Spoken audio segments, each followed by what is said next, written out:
Okay, we're getting ready to dress up this 1/4 ounce jig head here. I got #1 sickle hook. My favorite hooks when pouring like from a 1/4 ounce down to like a 16th. And this is the Star Crush, and the colors that we used on this. And if you're thinking about, painting your own jig heads up that you may buy from Walmart or your favorite tackle store, I start out with a coat of LA Colors white sticker up here. Means it's got the hardeners in it, just makes it a much stronger fingernail polish. And then I moved over and went with a wired blue. And then this is a clear coat of, it's called like aqua crystals, but it's just a clear blue metal flake just to make it pop out a little bit. I had a coat of that. And then went with some Sally Hansen hard as nails hardener. And to me, I've been pouring jig heads for quite a while now, and trials and errors with fingernail polish. And these two brands right here is my go-to brands now. This is all I use. I got like 60 bottles of this type of fingernail polish right here in a variety of different colors from this brand. And the Sally Hansen, to me, is the best on the market with that clear coat and hardener. It just gives it a nice clear coat, plus it's going to help protect that fingernail polish as well. Now for the body, we're going to be going with black synthetic. Unlike the black bucktail, smaller jig, I really like this. It just puts off a great action in the water. So you can get this at Hobby Lobby. You can get a sheet of this, like a 9 by 12, for like $4.99 or so. And then we're going to be adding some blue metal flash down the sides of it, about 3 or 4 strands. We're going to be going with some black feather here. We're going to be putting one on the back.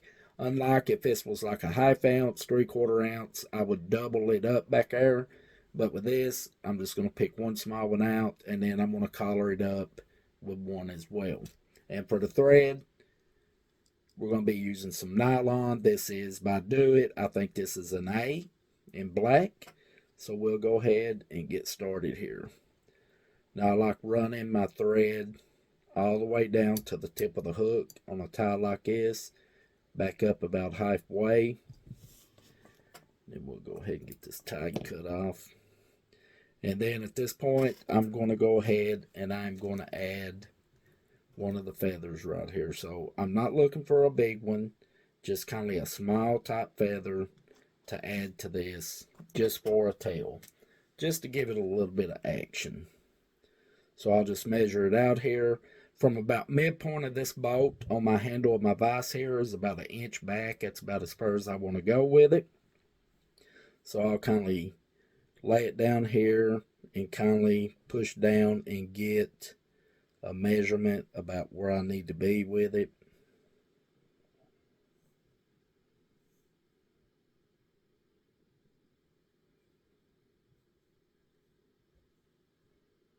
About right there is pretty good. So I'll just go ahead and mark it by stripping some of this feathers off of this stem right here. Give it one more good look. That looks pretty good right there. Pull a few more off.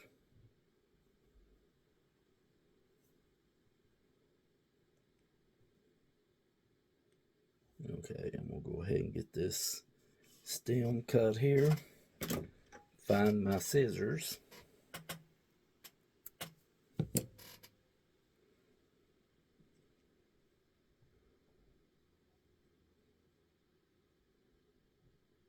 Kind of lay it right on top of the shank of that hook.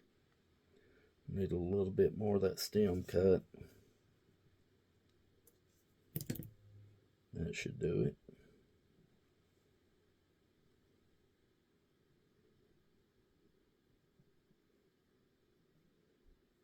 That looks pretty good. Then I'll just give it a couple of wraps, adjusting it if I need to.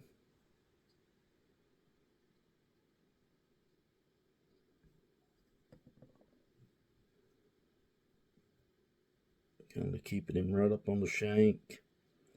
And then I'll just tie him in here.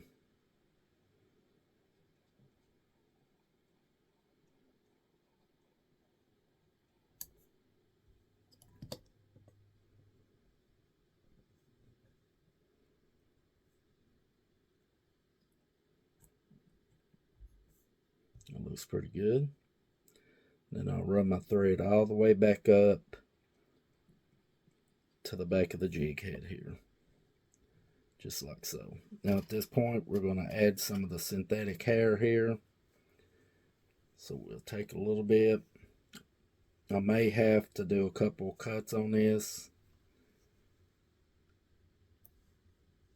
to get the amount that I need, but that will be no problem.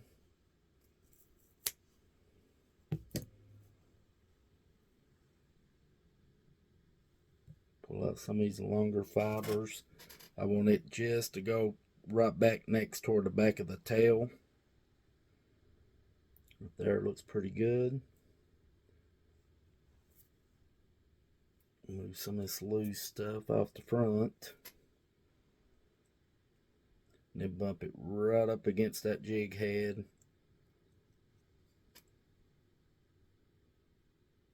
Give it a couple wraps.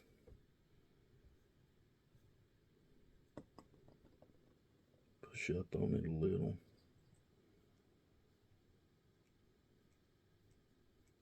And then I'm just going to spin this around right here. Pull my thread down a little and bring this around toward the barb of the hook.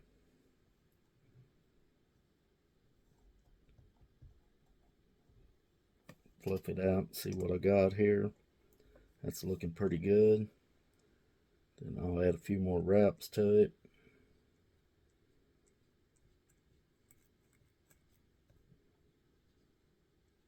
Then right back up to the jig head again.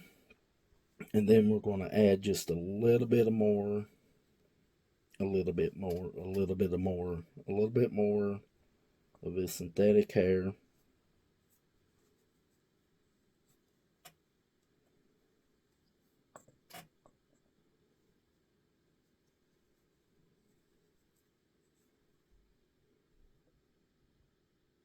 There, it looks pretty good.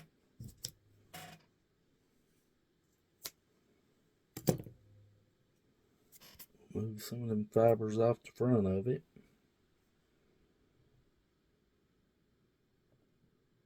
That looks pretty good.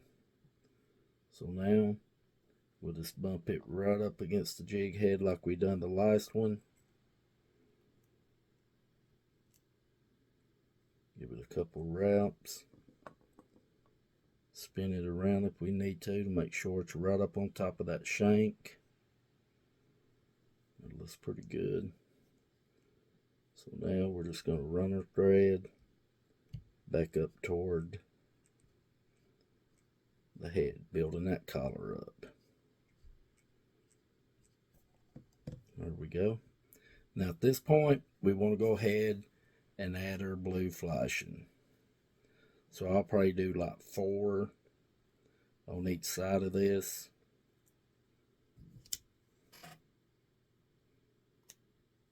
I think I got 4 there. Nope, got 5. So I'm going to remove one of them. Wet them. Make sure they're flush. And I want these to stick over right back from the hair.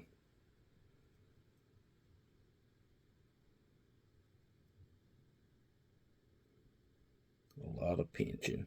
Then I'm going to lay it right on the side of the jig. Right in the middle, I'm going to give it like 2 or 3 wraps. Check it out here. That looks pretty good. And then I'm going to take the rest of my flashing. I'm going to go over the back of the jig head and bring it around and lay it right up against my jig. Then I'm going to add about 2 or 3 wraps again. See how that's looking. Turn my vise around where I can get a good look at it.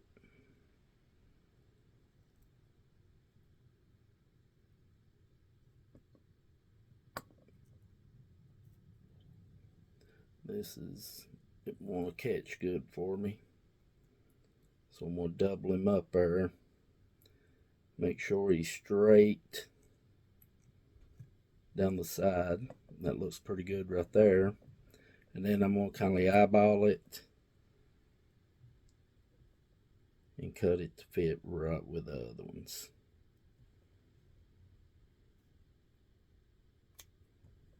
There we go. And then I'm going to build the collar up a little more. And then we're going to add our final step, and that will be one more feather that we're going to make out of the collar. We'll add to the collar. That one right there looks pretty good. So right here on these feathers, we're going to remove from about right here, about midway down.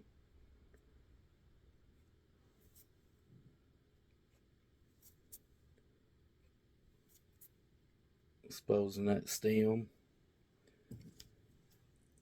Cut part of it off there that we don't need. And drop it. And we got it back. Things happens.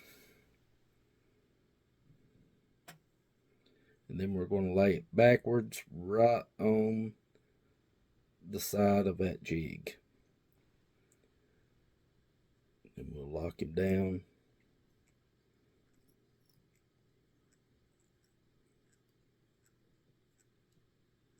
And then we'll run our thread back to the back of the collar. Pull our thread down a little bit, and then we're just going to wrap this around.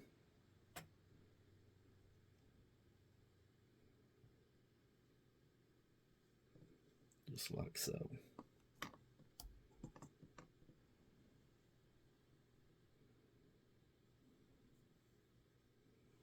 And having nerve damage in your hand really doesn't help the situation much, but that looks pretty good right there.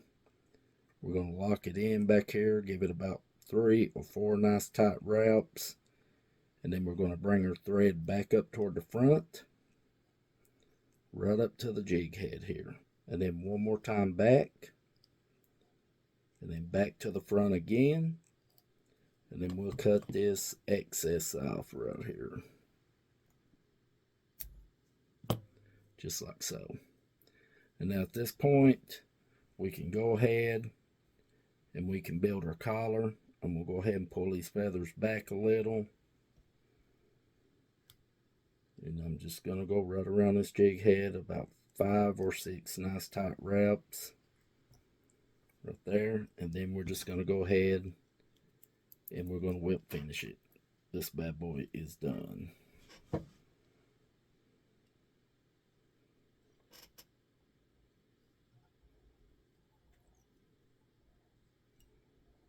I'm going to do 5. Seat him down. And then I'm going to do 5 more on this.